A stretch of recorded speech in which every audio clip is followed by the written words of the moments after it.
System fail हो गया, system fail हो गया, सिस्टम फेल हो गया।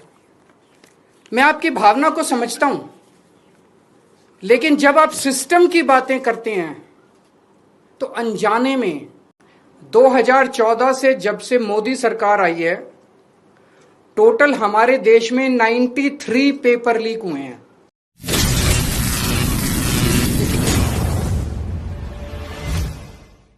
आज मैं हमारे देश के जेनजी से बात करने के लिए आया हूं। हमारे देश के युवाओं से, स्टूडेंट्स से सीधे बात करने के लिए आया हूं। आप सब लोग समझदार हैं, पढ़े लिखे हैं। मेरी बात को बड़े ध्यान से सुनना और गौर करना। नीट का पेपर लीक हुआ है। हर बार की तरह इस बार भी जांच सीबीआई को सौंप दी गई है। हर बार की तरह इस बार भी सीबीआई ने 10-15 लोगों को गिरफ्तार कर लिया है। हर बार की तरह इस बार भी 3-4 महीने में ये सारे छूट जाएंगे, इनको बेल मिल जाएगी।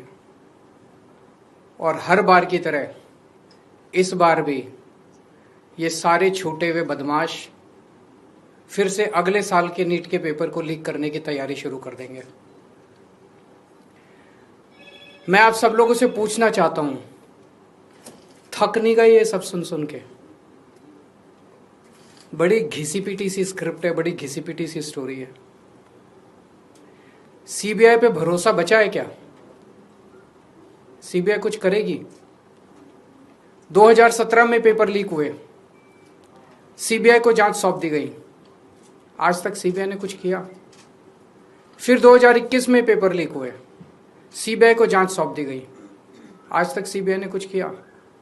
फिर 2024 में पेपर लीक हुए, जांच सीबीआई को सौंप दी गई, सीबीआई ने कुछ किया?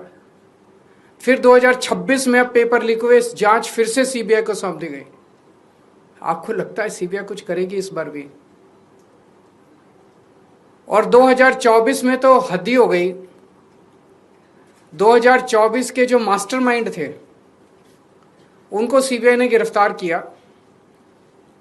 कानून के मुताबिक गिरफ्तारी के 90 दिन के अंदर चार्जशीट फाइल होनी होती है, नहीं तो आदमी को ऑटोमेटिक बेल मिल जाती है। सीबीआई ने सो कॉल्ड मास्टरमाइंड को गिरफ्तार किया और 90 दिन में सीबीआई ने चार्जशीट फाइल नहीं की और उसको ऑटोमेटिक बेल मिल गई। क्यों? आपको लगता है कि सीबीआई ने इसलिए चार्जशीट फाइल नहीं की क्योंकि सीबीआई इनएफिशिएंट है? ना, सीबीआई इनएफिशिएंट नहीं है। सीबीआई में बड़े अच्छे अच्छे अफसर हैं। क्योंकि सीबीआई उन्हीं लोगों को रिपोर्ट करती है जो इस देश में पेपर लीक करवा रहे हैं।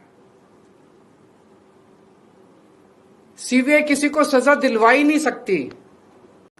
2014 से जब से मोदी सरकार आई है, टोटल हमारे देश में 93 पेपर लीक हुए हैं, 93। और इनमें अधिकतर paper double engine, triple engine की बीजेपी की, एनडीए की सरकारों में लीक हुए हैं। लगभग 6 करोड़ युवाओं का भविष्य इन 93 पेपरों में बंद था। 6 करोड़ लोगों का भविष्य बर्बाद हो गया इन 93 पेपर जो लीक हुए। इनमें मोस्टली पेपर लीक हुए राजस्थान में, उत्तर प्रदेश में, उत्तराखंड में और गुजरात में। इन 4 राज्यों में सबसे ज्यादा पेपर लीक हुए। इन चारों राज्यों में बीजेपी की सरकारें हैं। तो ये इत्तेफाक नहीं है कि इन चारों राज्यों में बीजेपी की सरकार है, केंद्र में बीजेपी की सरकार है, नीट का पेपर लीक हो गया। और अभी पिछले 1-2 दिन से खबरें आई हैं, ये जो नीट का पेपर लीक हुआ है इसका एपिसेंटर भी राजस्थान है। और इनमें जो 2-4 लोगों के ऊपर सुई गई है वो भी बीजेपी के नेता दिखाई देते हैं। तो इससे शक तो पैदा होता है कि क्या इन सारे पेपर लीक में इनके नेता शामिल हैं या इनकी पार्टियों का या सरकारों का संरक्षण है, या सीधे सीधे इनके नेता ही पेपर लीक करवा रहे हैं, उन्हीं का धंधा है ये। और अगर ऐसा है तो सीबीआई की जांच इसमें बेचारी क्या करेगी? सीबीआई इसमें बेचारी क्या करेगी? तो मेरा जेनजी से सीधा सीधा, देश के युवाओं से सीधा सीधा पूछना है कि ऐसे ही चलेगा या कुछ करना है? ऐसे ही हर साल आप देखो, 2017 में पेपर लीक हुए, उसके 4 साल बाद 2021 में हुए, उसके 3 साल बाद 2024 में हुए, उसके 2 साल बाद 2026 में हुए, अब उसके 1 साल बाद 2027 में होंगे, और हर साल पेपर लीक होंगे अगर आपने कुछ नहीं किया तो। अगर नेपाल का और बांग्लादेश का जेनजी सड़कों पे उतर के अपने देश की सरकारों को बदल सकता है, तो हमारे देश का जेनजी पेपर लीक करने वाले मंत्रियों को जेल नहीं भेज सकता है। मुझे अपने देश के जेनजी पे पूरा भरोसा है। ये देश आपका है। इस देश के नेताओं को इस देश में कोई इंटरेस्ट नहीं है। इस देश के नेताओं के बच्चे विदेशों में पढ़ते हैं। हमारे देश के एक बहुत बड़े नेता ने कहा था, जरूरत पड़ी तो झोला उठा के चल दूंगा। मैं और आप तो झोला उठा के नहीं जाएंगे ना। हमारे बीवी बच्चे तो इसी देश में रहते हैं। हम तो इसी देश की पैदाइश हैं, हम तो इसी देश की मिट्टी के हैं, हम तो इसी देश के हैं। हमें तो इसी देश में रहना है, तो बचाना तो इस देश को हमें और आपको ही पड़ेगा।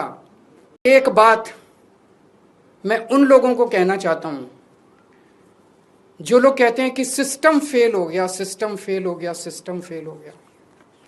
मैं आपकी भावना को समझता हूं, लेकिन जब आप सिस्टम की बातें करते हैं तो अनजाने में आप उन नेताओं को बचा रहे हैं जो नेता इस पूरे घिनौने खेल में शामिल हैं।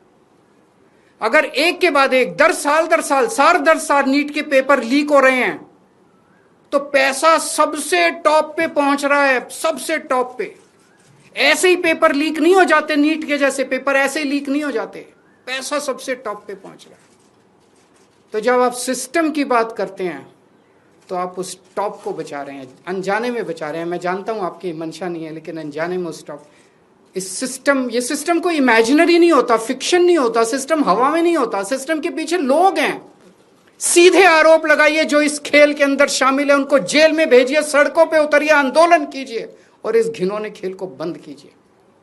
अभी खबर आई है कि पिछले 2-3 दिन में रशिया से एक जहाज चला गैस लेके हमारे देश की ओर। हमारे देश को गैस सप्लाई करने के लिए रशिया से एक जहाज चला। भारत सरकार ने उसको रोक दिया। भारत सरकार ने रशिया से कहा कि हमें गैस नहीं चाहिए। हमारे देश के प्रधानमंत्री हमें कह रहे हैं कि स्कूटर इस्तेमाल मत करो, मोटरसाइकिल इस्तेमाल मत करो, कार इस्तेमाल मत करो, public transport, work from home कर लो, तेल बचाओ। रशिया हमें कह रहे हैं कि तेल की कमी है, गैस की कमी है, फर्टिलाइजर इस्तेमाल मत करो। रशिया हमें तेल दे रहा है, हमें गैस दे रहा है, कह रहे हैं हम तेरे से नहीं खरीदेंगे। क्यों नहीं खरीदेंगे? ट्रंप ने मना किया है।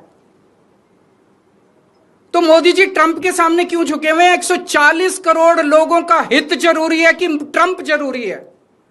मोदी जी की क्या मजबूरी है कि ट्रंप के सामने झुके हुए हैं?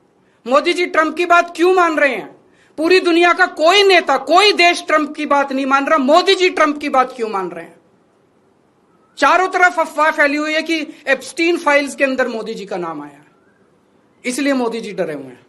चारों तरफ अफवाह फैली हुई कि अडानी को बचाना है, इसलिए मोदी जी डरे हुए हैं। मुझे नहीं पता क्या कारण है, उनके कोई भी व्यक्तिगत कारण हो सकते हैं। मेरा कोई इंटरेस्ट नहीं है मोदी जी का एप्स्टीन फाइल में नाम है कि वो अडानी को बचाने की कोशिश कर रहे हैं कि कोई और कारण है। मेरा उनके व्यक्तिगत जीवन में कोई इंटरेस्ट नहीं है। लेकिन मैं मोदी जी को कहना चाहता हूं कि 140 करोड़ लोगों के, आप एक तरफ इनको कह रहे हो कि गैस मत इस्तेमाल करो, पेट्रोल मत इस्तेमाल करो, किफायत करो, और दूसरी तरफ रशिया से तेल नहीं खरीद रहे। ऐसे समय में तो डिप्लोमेसी ये कहती है कि साम दाम दंड भेद, जहां से तेल मिले, जहां से गैस मिले, ले लेनी चाहिए, और आप उसको मना कर रहे हो।